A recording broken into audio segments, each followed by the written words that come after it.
Ethan Himka, man. Welcome back to the show. Dude, thank you for having me. We are excited to have you for the second time. You're our very first repeat guest.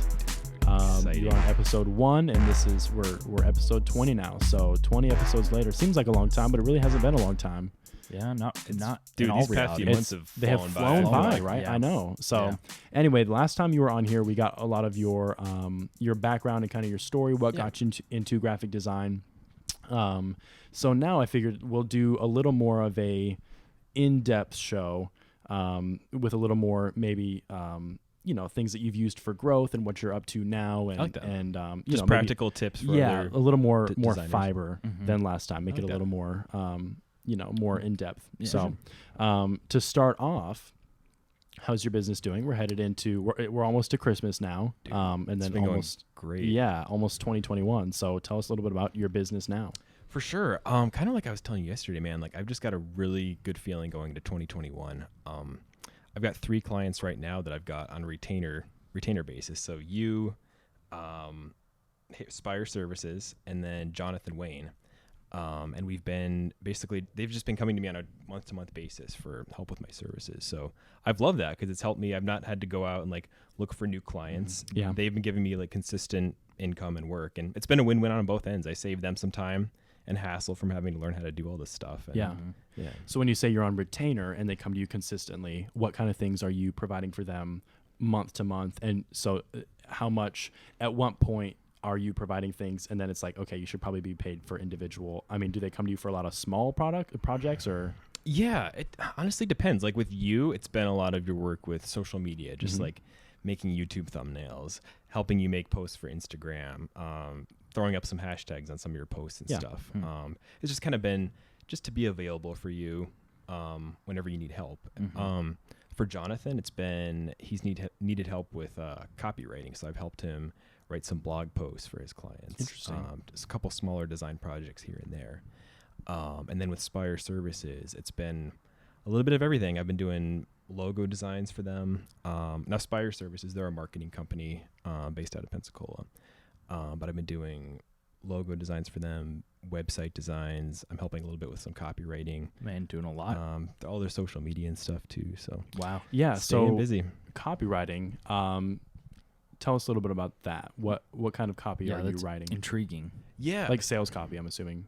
Yeah, Like for actually, websites or? So for Jonathan Wayne, for his business, he does marketing for the aesthetics industry. So plastic surgeons, dermatologists. Interesting. And a lot of them need help with their blog posts. So what he's been doing is having me help write the blog posts. So about 600 to 700 word blog posts. Usually takes about maybe hour and a half to do. And it's great for their websites because boosts their ranking on Google. They're able to show up more when people search these different topics. And I've enjoyed it because it's just given me some I'm trying to think of the word, like experience in writing, and like I can use these skills for my own Yeah, clients too. interesting. Okay. So experience in writing, and also, I mean, I'm sure you've gotten a lot more knowledge about the aesthetics industry too. Oh, dude, I know. I've been wanting to get plastic surgery. Oh and yeah. I this mean, is but it's perfect. hard. No, I'm just It's hard to improve something that's already perfect. You know. Exactly, dude. Exactly. I mean, I'm a perfect 10 already, so I mean. Tell the listeners that joke that you told me yesterday. So, dude. Maybe this is inappropriate for the podcast, but that's okay. I mean, it is what it is. So, do you know the toughest thing about making out with a perfect 10? Please tell us.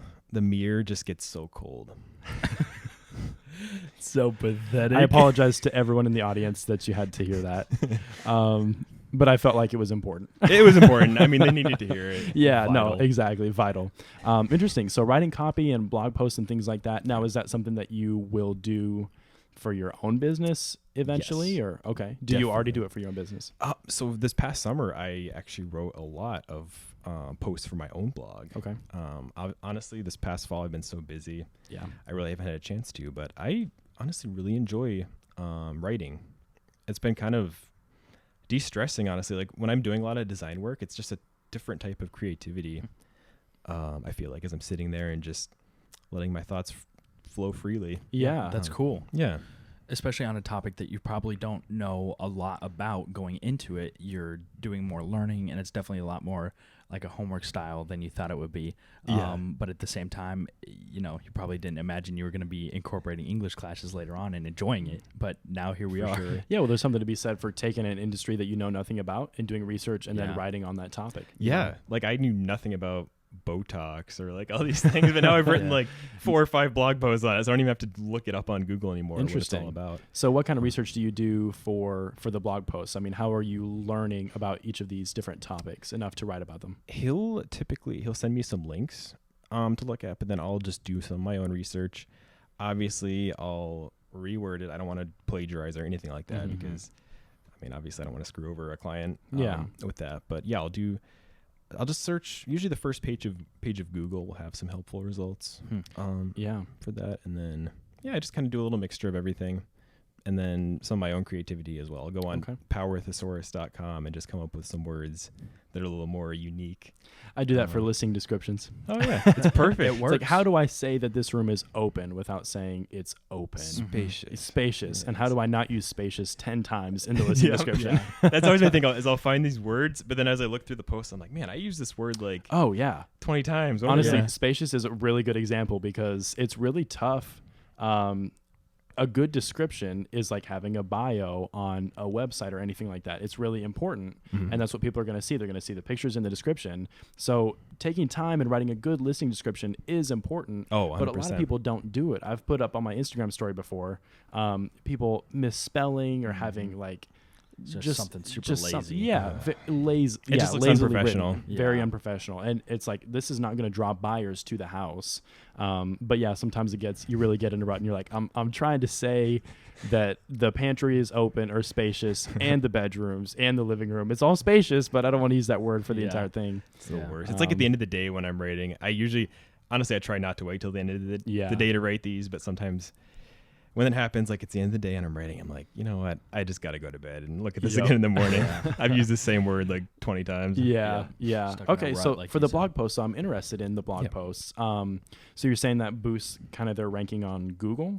Yeah, because a lot of these blog posts, they'll answer questions that people would typically be searching. Like one of them was like, I didn't write this one, but I'm thinking of an example of one that worked well for Jonathan. He wrote a blog post for one of his clients that was like, can I smoke marijuana after I get lip injections? And someone somewhere is having that question, and probably somebody else will be looking for an answer. Apparently a lot of people did. And what happened was that blog post that he wrote for that client is now like #1 on Google. So people search that and his client's website comes up. Wow. That is valuable. For that post. Yeah. At the very top. Interesting. Yeah. I feel like just in my own mind, blogs are one of those things that's like, oh, that's so 2003, but it's really, they're getting it's popular. valuable. Yeah. They're coming back. Yeah. And they come up, like you said, those questions when somebody asks on Google, sounds like they come up and you can potentially get your name out there in relation to, and the thing is when somebody's answering your question, they're kind of automatically looked at as to some degree an expert. Or a professional. When they have the answers. Trust you. Yeah. That's really interesting. For sure. So you're writing copy and blogs and things like that. Yeah. And then social media management, logo design for a few of your current clients. Is there anything else that you are kind of dipping your toes into? Web design too. Wow. We actually just wrapped up Anna Cortez Plumbing. So again, this is with Spire Marketing, and then their client. So then I collaborated with them and we designed a plumbing website for a company in Washington. Interesting. We wrapped it up about a week ago, I think, if I'm not mistaken. Okay. So if somebody came to you and was like, hey, I want a website. Yeah. Would you work on it yourself or would you refer it out to, what would you do? If they needed really complicated features on the in-depth site that I didn't necessarily know how to do, sure, I would probably collaborate with Spire Marketing, and I'm sure I'd get a bigger cut too since I referred them. Sure. The client. But then if it was just a basic one-page site. Well, I'm asking that question, but you did my website for me. I came to you and I was like, hey, would you help me put together a website? Exactly. And you asked me a couple questions and then just took off with it. And then you came back, a week or two later and you were like, here's your website. And I thought, well, this is perfect. I love this. And most companies, I mean, I'm not the expert on this. Obviously you are, but that's one thing I wanted to feed into is most companies probably aren't looking for something super in-depth or detailed. They're just looking for something aesthetically pleasing that's fun for a customer to navigate. A lot of them don't even know what they want necessarily. They just got to see it and then be like, oh, yeah, that looks great. And then they can Yeah. make changes. So you probably don't have to outsource as much as you'd think. So I don't know. Interesting. But that is a good question, you know, if you came up to that situation. So you go to Spire Marketing for a more detailed sure. website. Yeah. That's interesting.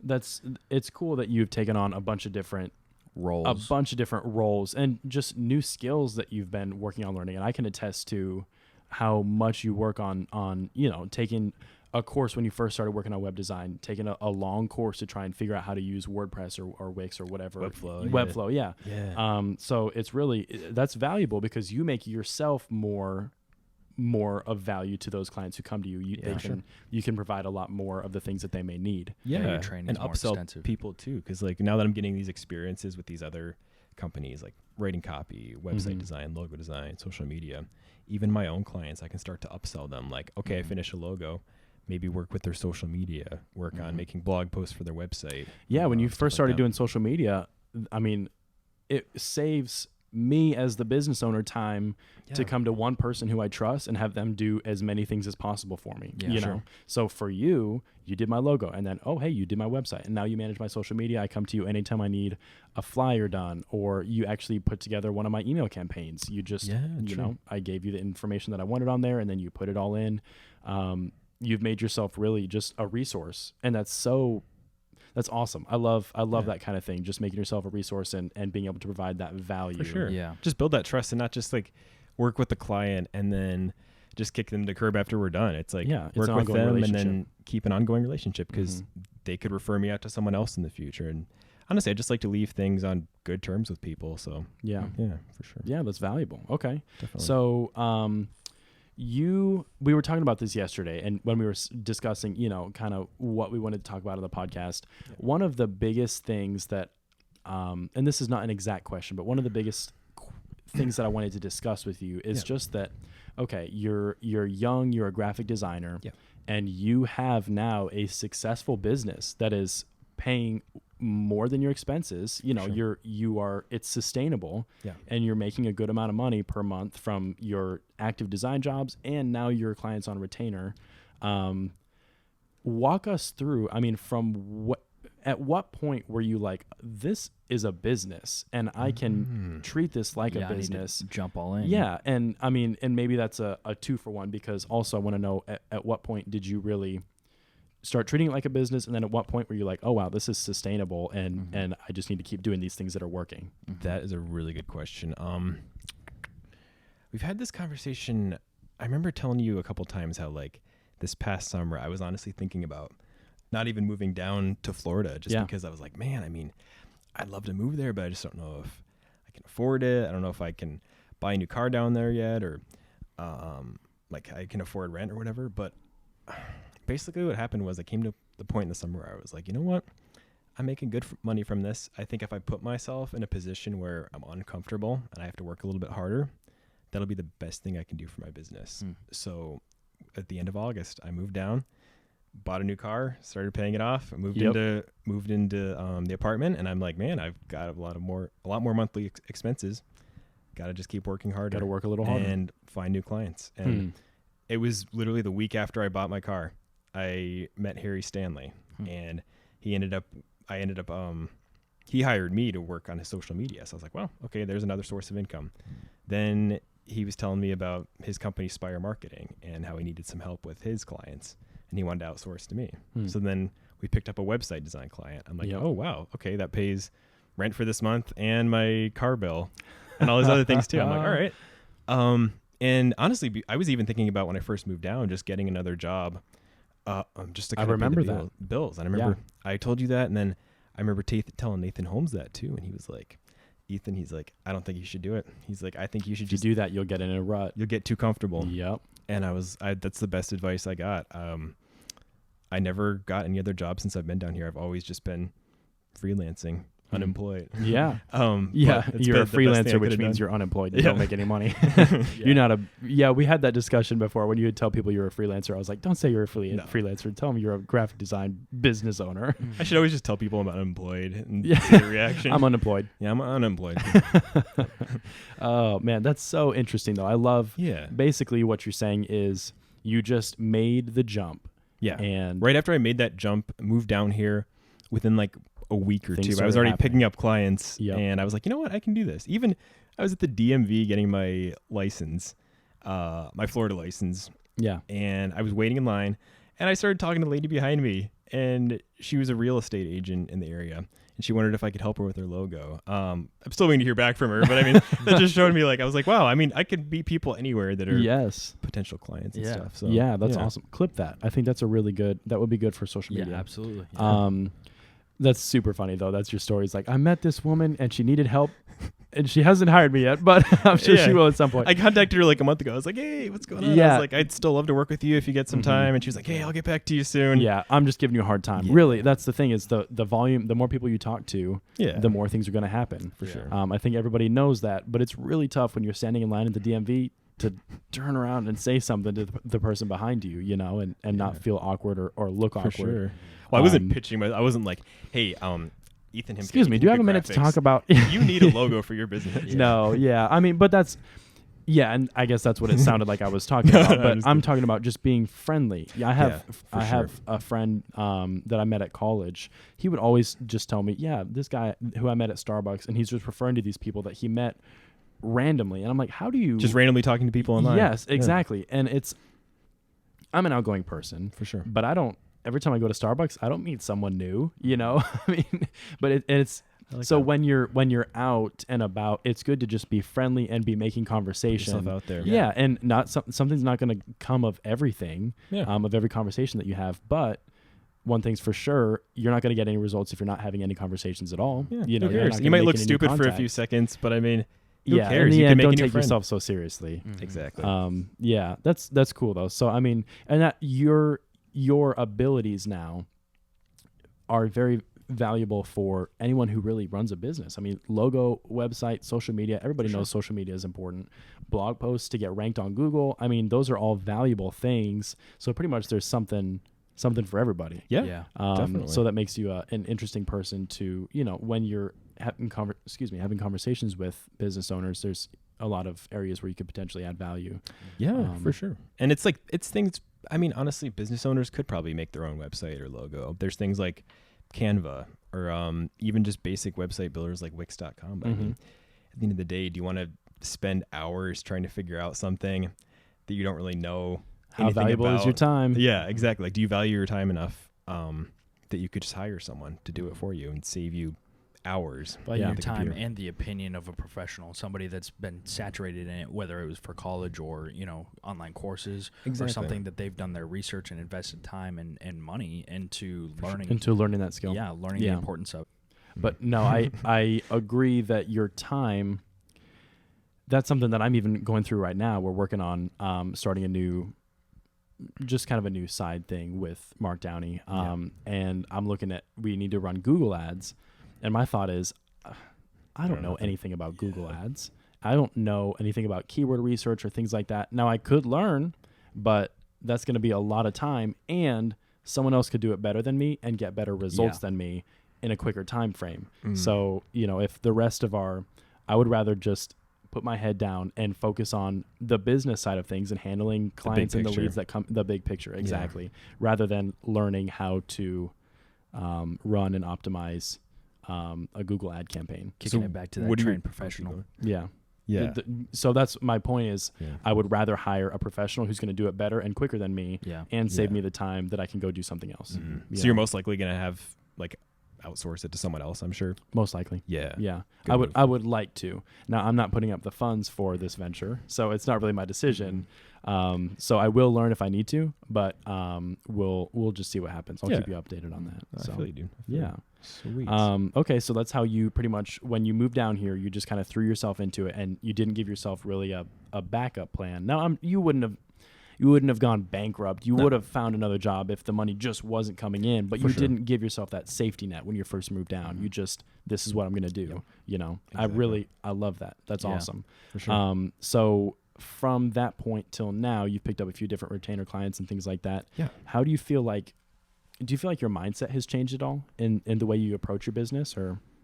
Honestly, I'm so busy now. I kind of have to vet people before even choosing to work with them because That's a good place to be. I've got so much work anyway. So especially if I don't see it being profitable, I'll usually turn it down. If I see it being really profitable on my end, and it will look good in my portfolio, I definitely say yes. But a lot of the time, I'm like, you know what? If this isn't a good client, this doesn't seem like a good fit, I can refer them to someone else or just say no. In the beginning, I'd beg people to work for them. When I was in college, I'd message I'd DM different businesses, and I did a logo for someone for $30 once. That's how you get experience. You do. You got to that's start true. somewhere. You For sure. do. Yeah. I'm glad I'm not doing that anymore. Oh, but yeah. like I always cringe when I see sites like Fiverr where people sell logos for like $5. It's Yup. like, It's tough, but like you said, you do have to start somewhere. Yeah. And it's sure. fortunate that you didn't have to stay in that position for a long time. You've been able to advance. Well, that's what I was just really going to because say. you jump head first into it. Exactly. Right. So I think a lot of the problem is when people stay there. Yeah. So you do have to start somewhere. And honestly, a lot of people never get started because they're like, my time is worth more than a $30 logo. Well, it's not.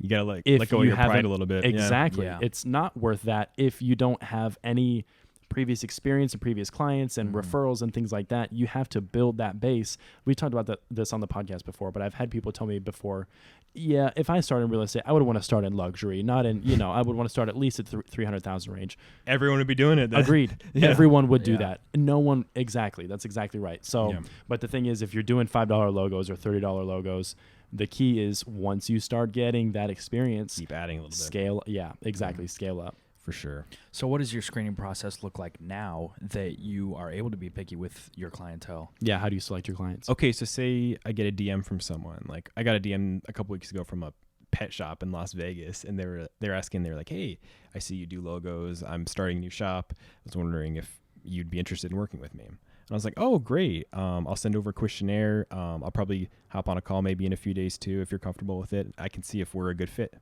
And it was funny because they actually got a little weirded out at first. They're like, "Oh, okay. I mean, I'm not sure if I'll have time to get on a call. I just need something really basic and quick." Oh wow. Nope. And right away I was Nope, like, nope, "Oh, nope. they're probably not a good fit." Yeah. No.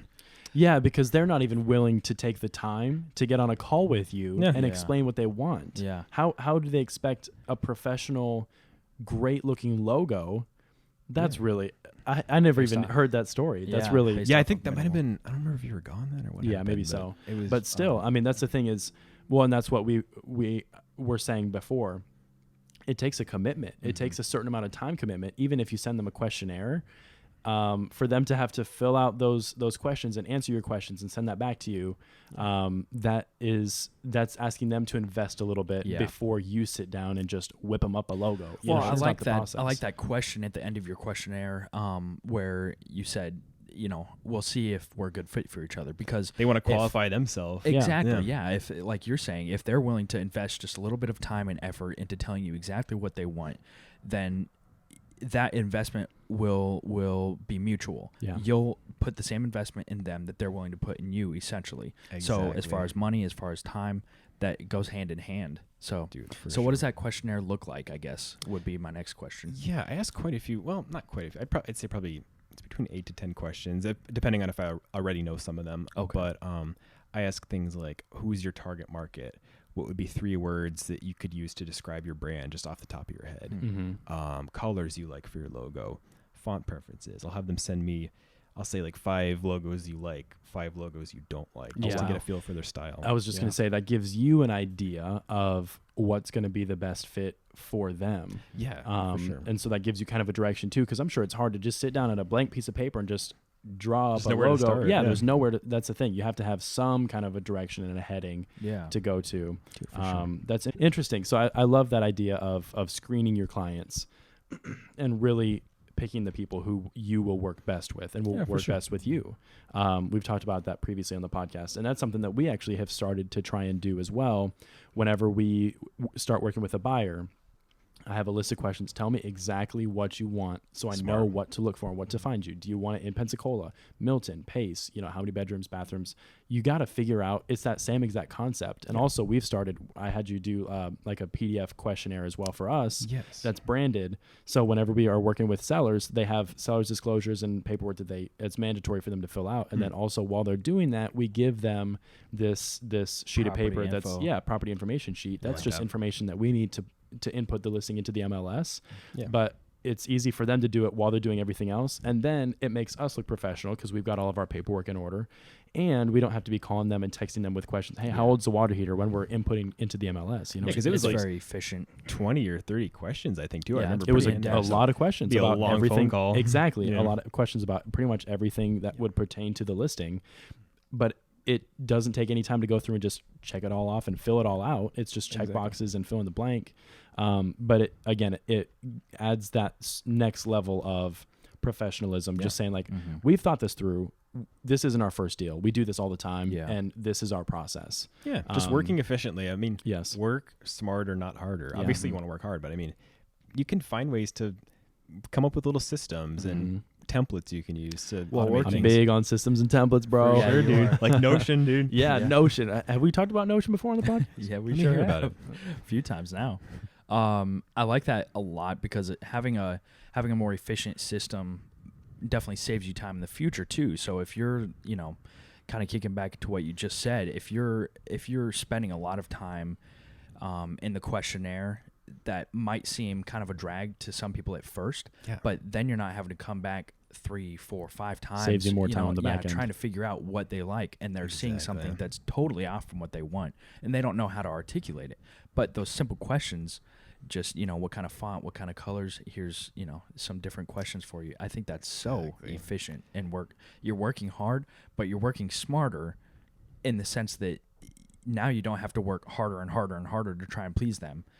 They're getting their money worth at the same time. Yeah. That's why a lot of designers will complain like, oh man, my client is so difficult. They just don't like this logo design. I'm like, part of it is your fault. You might have not been thorough asking questions up front. You got to take responsibility, and that's a great perspective. That's the thing. They're paying you to come up with something that is perfect for their business. Your business is your baby. I mean, your business is your baby. Ours is the same thing for us. So, and for Escambia Empires, man, we went back and forth on the logo for that several times. I'm lucky that I live with you, so it's perfect. That we're right next to each other. Yeah, You're walk like, next hey, door. Ethan, come here. Yeah, hey, I want to talk to you about this. But having said that, that's what we were talking about actually right before we hit record earlier today. Is I'm trying to be less dependent on less results driven and just more, okay, we're doing what needs done right now and not letting things bother me so much. Because I think when you get too emotional about things, it can really, I'm a very emotional person and I try and be professional. I am professional when I deal with clients and things like that, but it's easy for me to get off the phone and really be bothered about things. Kind of learn to detach yourself. Exactly. To detach yourself from the outcomes a little bit. And that's what you were saying as far as, you have to do the same thing when you're doing a logo and you've spent a long time, tweaking everything and making sure it looks exactly perfect how you want it. And then you send it to the client, and if they don't like it, it is what it is. You can't be like, oh, these people didn't like my logo. Well, they're paying you to provide a service, and you have to go back to the drawing board and provide them that service. You can't be mad because they don't like what you did. Go above and beyond. I mean, there's a few times where people didn't like the logo. I redid it and they loved it, and then they gave me a great review. Whereas I could have just been like, oh, this is a horrible client, I'm just gonna drop them and move on. I could have gotten a bad review. They could have trash talked about me to a bunch of people. Yeah, and that word of mouth is, tremendously important and influential. That's something that Grant Cardone says is, I forget exactly how he phrases it, but problems are opportunities. Customer, especially like customer relations or customer service problems, are opportunities to turn these people who are having a problem, when you show them that you're solution oriented and you can fix things, that turns them into raving fans or people that are appreciative of you and your business. And I don't agree with everything that he said, but I heard that and I was like, I really like that. I like that a lot. And like you said, when you have somebody who doesn't like the logo and then you go the extra mile and you make sure it's exactly what they want and you rework it with them, then they're like, okay, this is how it's supposed to be. Yeah, he's putting in the work. He wants to make me happy. Yep, they have extra appreciation for you. It's like customer service always goes so far, I feel like. Because, like, there's times where there was a time last year where I had to call the bank and I was running into an issue with my account. But, and honestly, it was a pain in the neck. But, I mean, the people that were talking to me were super nice, understanding.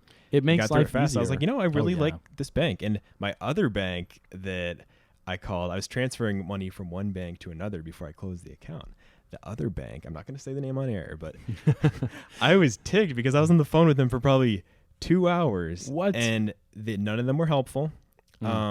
They couldn't figure out what the issue was with transferring the money. And then they kept sending me to other people, and none of them, they were like, did you push this button on the website? Yep, I pushed that. Yeah, that's odd. We'll get you to someone else. Other person, they asked me the same thing. No. I'm like, can I? Poor customer service. I'll just leave it at that. Yeah. I was ticked Yeah, off. that's really frustrating. Yeah. That's the most frustrating thing when you have a problem is just being transferred and not actually having a solution to something. Which is nice ridiculous. because then now you are the complete opposite. You're the one-stop shop. You're there for everything, and you're willing to help with anything. And I'm really impressed by that. It's one thing to complain about, this or that, but it's a whole different thing to complain about it and then fix that in your own business or aspect of life. Yeah. And I'm impressed by that with you. You do social media, website building and logo design, all these different things, writing blog posts. You probably, like we talked about earlier, you probably didn't. I never would have thought I would have been doing that. Yeah. But here we are. That's good. Yeah, exactly. I love that. And I love your answer to the question about mindset, making that shift between, really taking everything that comes your way and being selective with the people that you work with. Dude, for sure. Because I'm sure working with draining clients is just not worth the time anymore. Never. And that's something that I think nobody perfects that. But it's always an ongoing, decision you have to be making.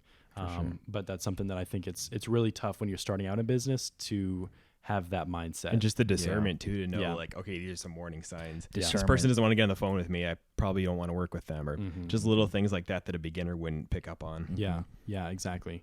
Well, that's awesome. And I'm excited for you and to see where you're going to be going from here in the business. Sure. There's a lot of big things. I'd say there's a lot of big things. What are some, do you have any plans for new services that you're going to offer, or are you going to kind of keep it here? You got enough to keep you busy, obviously. I think my next big thing, probably in this next week, I want to redesign my own website. And add some of those services, because I don't even have really my social media services and my blog copywriting plans on there. I've just kind of taken it by client and come up with a pricing plan for them. Okay. But I think what I want to do the next few weeks is redesign my site, come up with something a little more eye-catching, and then come up with some new pricing plans too for I'll probably keep the logo design plans the same, but then different plans for websites, different plans for blogging and copywriting, different plans for content creation, social media. Cool. Just get a little bit more extensive and detailed as to what you have to offer. You know? Exactly. Yeah, that's cool. Yeah, I mean, we'll throw your website link in the description for the video and the podcast, and people can go see after you finish. So now you have some accountability. Exactly. We'll get this posted tomorrow, and you better upgrade your website here pretty soon. Yeah. That's cool, man. That's cool. So as always, where can people find out more about you on social media? So on Instagram, Ethan Himka Graphics. Facebook, same name. LinkedIn, it would just be Ethan Himka, and then ethanhimkagraphics.com. Fantastic. ethanhimkagraphics.com. Now, do you have anything more that you'd like to say to the people? Or Danny, do you have any other questions? I didn't mean to. I asked, where we can find more about you on social media, but I didn't mean to wrap it up quick. Well, I have just a quick question that kind of lets our listeners get to know you a little bit more personally. Yeah. What's your favorite thing out of all the things that you have to offer, like we were talking about? What's your favorite thing still to work on? Favorite service? I would definitely say logos. Logos. We've talked about this before. I would say, I would say logos. I enjoy the whole process of just getting to sketch it out. Yeah. And go from paper to computer to then print or whatever my client gets it on, and just see the whole process. I'd say logos for It's just that creative side of your personality. Yeah. That's cool. Exactly. And some logos, it's fun. So, some logos take, my sketchbook will have like 2 pages worth of sketches. And then some logos, I've made like 1 or 2 sketches and then just hopped right into my computer, made it, and they've loved perfect. it. Yeah. So I'd say definitely logo design. That's fun.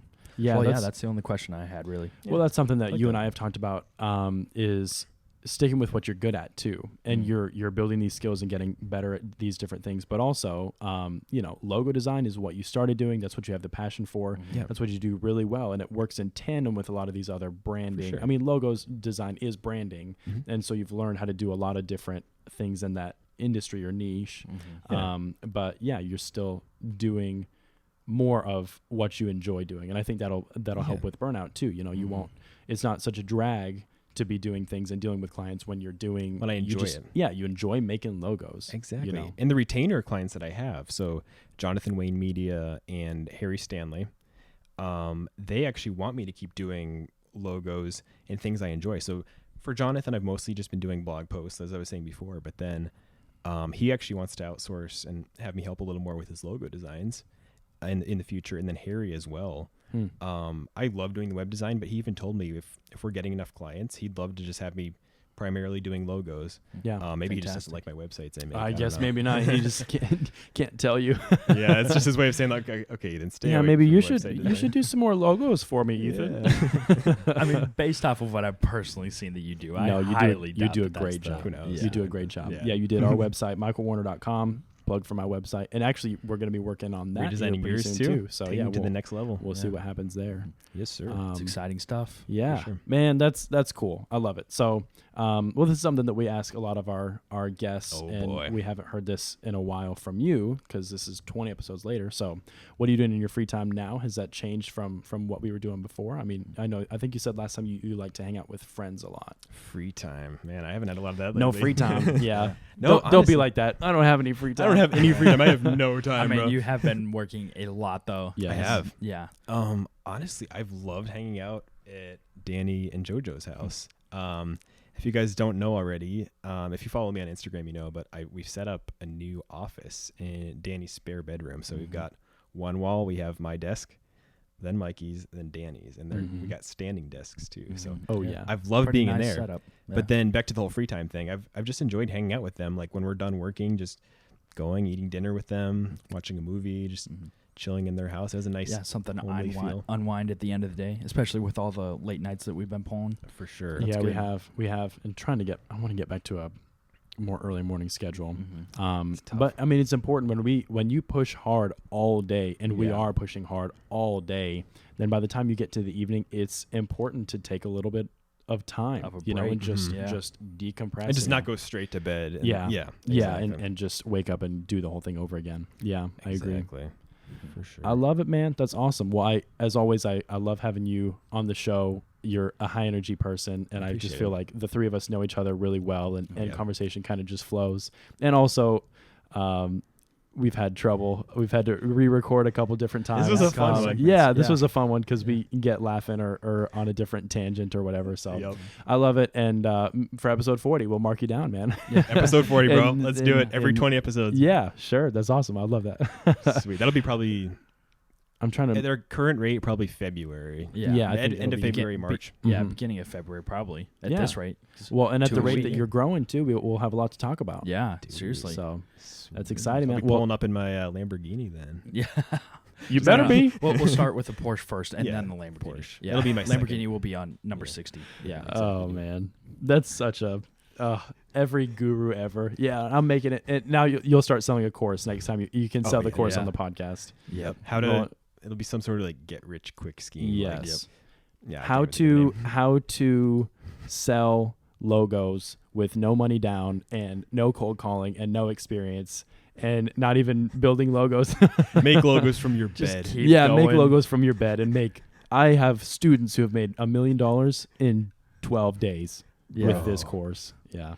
I hate. Can we cut that out, please? That was such a weird tangent. No, that was kind of funny. I was going to say, I think I'm going to leave it in because so many people are hearing that now. That's true. Yeah, even the whole people guru thing, like on YouTube especially, because I follow a lot of those entrepreneur channels, so that always comes up. That's a common thread now. I think it's funny. Yeah, it is. Well, anyway, even if you don't have a Lamborghini next time you roll up, you're still our friend, and we still appreciate you. Appreciate you being on the podcast, and I appreciate you guys. Yeah, we'll see you for episode 40. Sounds good.